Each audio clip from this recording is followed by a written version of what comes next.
Welcome back and happy April 28th, 2021. Tonight, Joe Biden will deliver his first annual message to Congress, normally referred to as the State of the Union.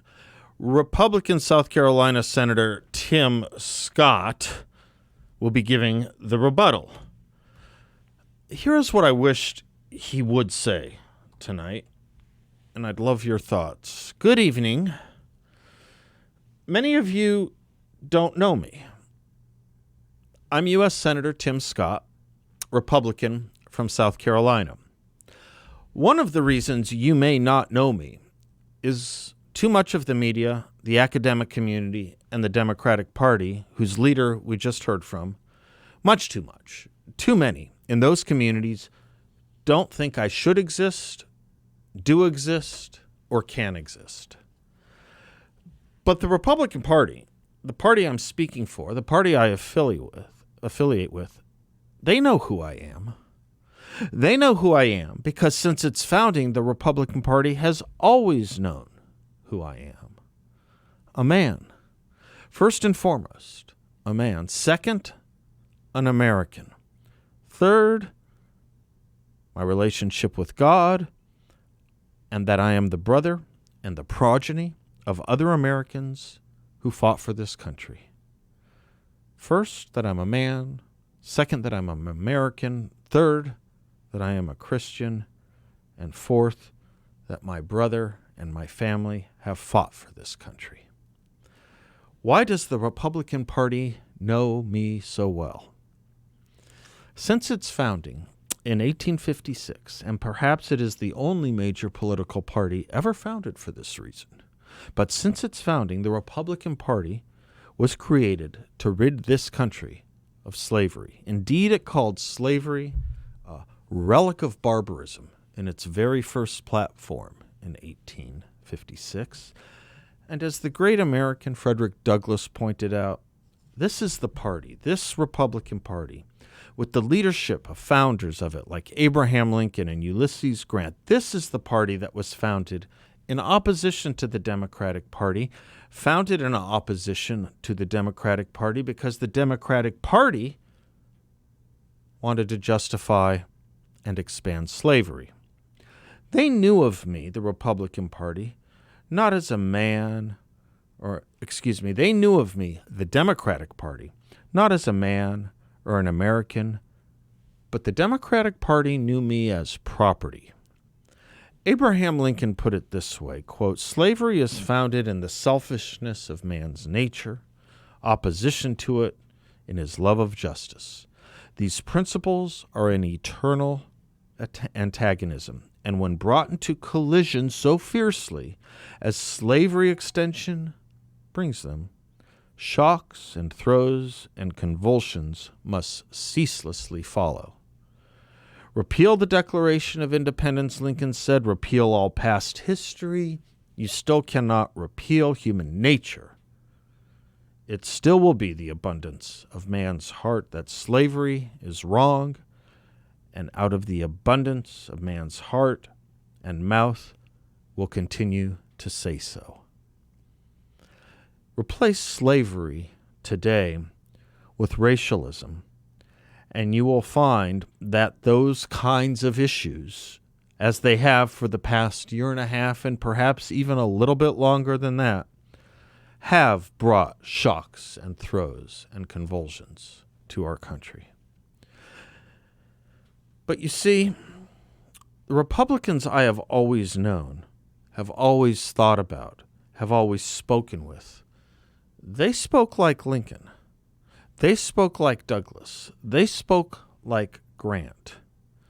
They got what Supreme Court Justice John McClain got in his dissent in the famous Dred Scott case of the 1850s. We blacks, though some of us may have been brought here against circumstances we would have wished, though too many of us were impressed into the service of other properties, U.S. Supreme Court Justice John McClain dismissed in his dissent the holding of Dred Scott, written by a leading Democrat, Roger B. Taney, and Justice McClain said that we blacks, quote, bear the impress of our Maker and are amenable to the laws of God and man and destined to an endless existence, close quote. That's the Republican Party back then. The Democratic Party was telling me that the black man, me, has no rights, which the white man must respect. The Republicans thought differently. They thought I bore the impress of a Maker and that we are amenable to the laws of God and man. As Frederick Douglass put it, the Republican Party's sword, quote, cleft the hydra head of treason, and its true heart gave we, the black men, the ballot, close quote. You see, I've always known the Republican Party, and it's always known me. You can see as an independent thinking man who knows his history and knows what the Democrats say about me, you can see why they don't want me to exist, or why they don't recognize me. They would not have recognized me as a man in the 1850s or 1860s. They do not recognize me as a thinking man who can have conservative and common sense thoughts that separate me from a lot of my countrymen who merely share the same race as me.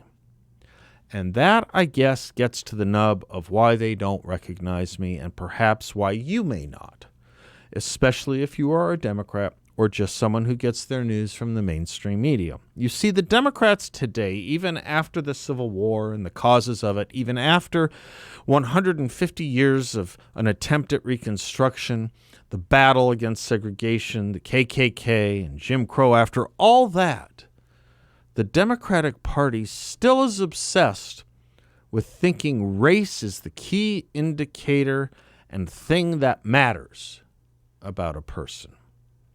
You'll notice I didn't put it on my list as anything in the hierarchy of things important to me, race. You know why?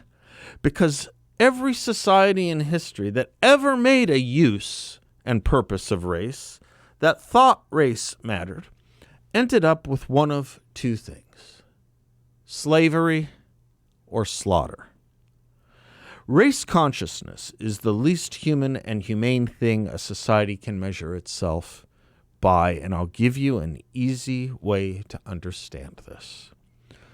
Do you think I, as a Republican, have more in common with Al Sharpton and Louis Farrakhan, or someone like my fellow South Carolina Senator Lindsey Graham, or perhaps a prominent radio host like Dennis Prager? I have more in common with several white people than I do with a lot from my own race, because our commonalities have to do with our senses of humor, our shared values, our beliefs about America and the world, our cherishing of freedom, our commitment to equality, and so many other things that matter and go to what a person and soul are. Skin color doesn't tell you anything about any of that, or me.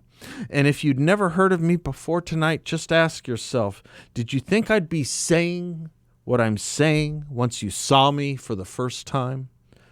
If the answer is no, then you've elevated irrelevant skin color above our ability to reason and know what a human being is. Notice, too, if you thought you knew what I believed because of how I looked, you'd also be 180 degrees wrong. Race isn't just irrelevant, it turns out. It leads to huge mistakes, bad answers, when it is used to judge or assess or predict anything. Seems not a lot of people say this right now, and we need to, because I worry we are slipping as a nation into a more racialized society than we have been since perhaps the 1950s. I believe we are slipping as a nation into a new era of self-flagellation and self-inflicted wounds based on this racial obsession that can only lead to a smaller, less powerful, less good, more embittered, more angry America. Self-inflicted wounds by dint of self-hate and irrational, ahistorical condemnation. Why is America so worthy of preserving to me, of keeping strong, of picking ourselves up from this slip? Because America is the best country the world has ever known.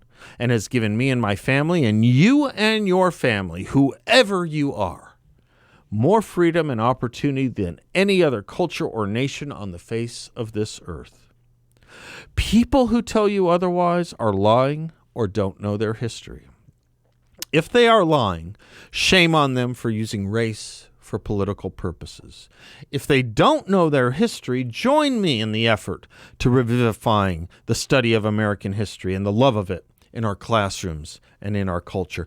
I'm not saying we cover up our wrongs or ignore them. I'm saying we teach them and teach them in respect of all we have done, right and wrong, because the equation today is upside down. Too many are invested in proving we are more bad than good and more wrong than right. That's simply upside down. We are far more good than bad and far more right than wrong. I know of no other countries where protesters sing the national anthem in other countries than America and cite other countries than America's founding documents when they rise up against their tyrannies. Whether in Beijing or Hong Kong or Warsaw or anywhere else, revolutions and dissidents have tried to breathe for a grasp of freedom. It is American iconography and beliefs. It is America's founding those dissidents redound to, rely on, learn from, and sing. They know why we were founded.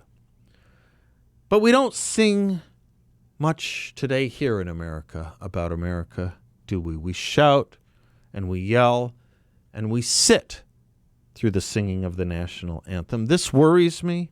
It worries me because what this great country has meant for me and my family could go away tomorrow. Nothing is forever, and our founders knew that too. They left it to us to keep or destroy. I'd like to keep. I grew up very, very poor. In fact, I'd wager if you are watching me on television right now, I grew up much poorer than you.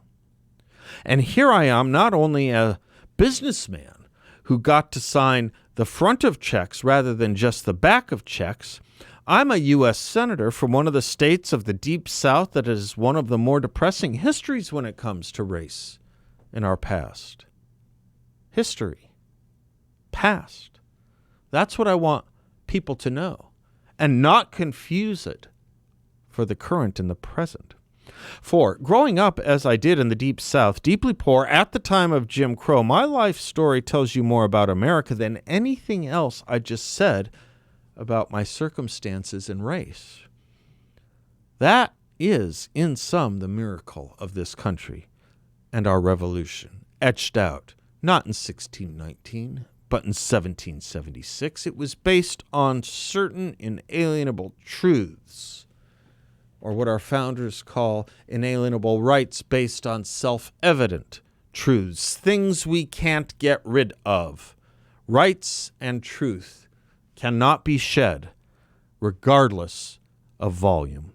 Today we talk of my truth and your truth. We have a right to do that, but I prefer the truth.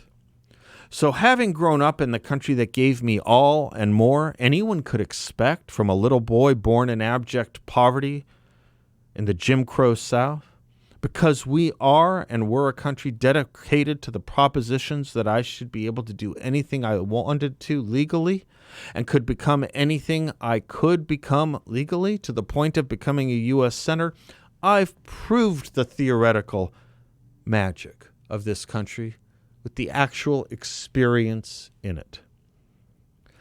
That this really is and was a country where dreams can and do come true, I've seen, I've done. I know that's real. That this is a country not built on racism, but built on freedom and equality, that did everything it could, including expending the lives of hundreds of thousands of white Americans to rid itself of racism, is the main story of this country? I know. That's true. It's real. I could not have done what I've done and been here tonight with you if that were not true. There is a movement afoot today, led by the party of the man who just addressed Congress, Joe Biden. And that movement wants to tell you it knows not only what I think, but how I should think. And you should think too.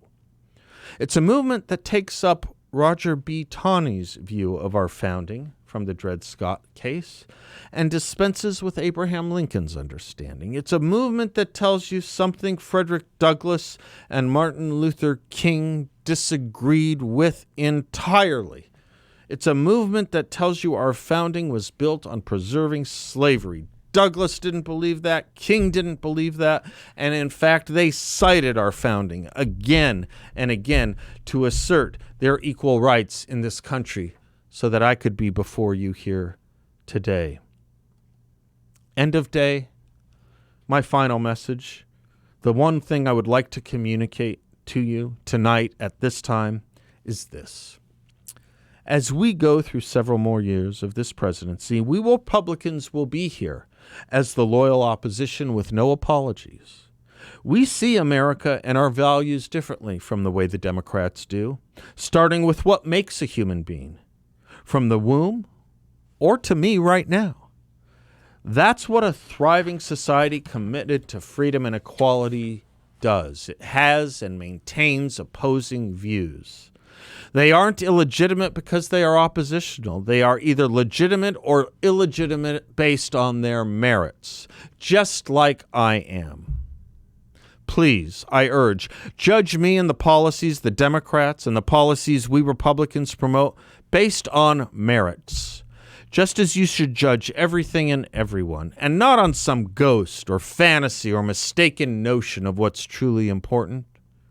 For me, the important are life, liberty, and the pursuit of happiness. I commit to standing with the party that stands for those things too, and always has. Those are the things that matter, not my eye color or any other color of me. What makes me a man is my soul, my country, and the laws of nature that this miracle America was founded upon and gave me the life I have today.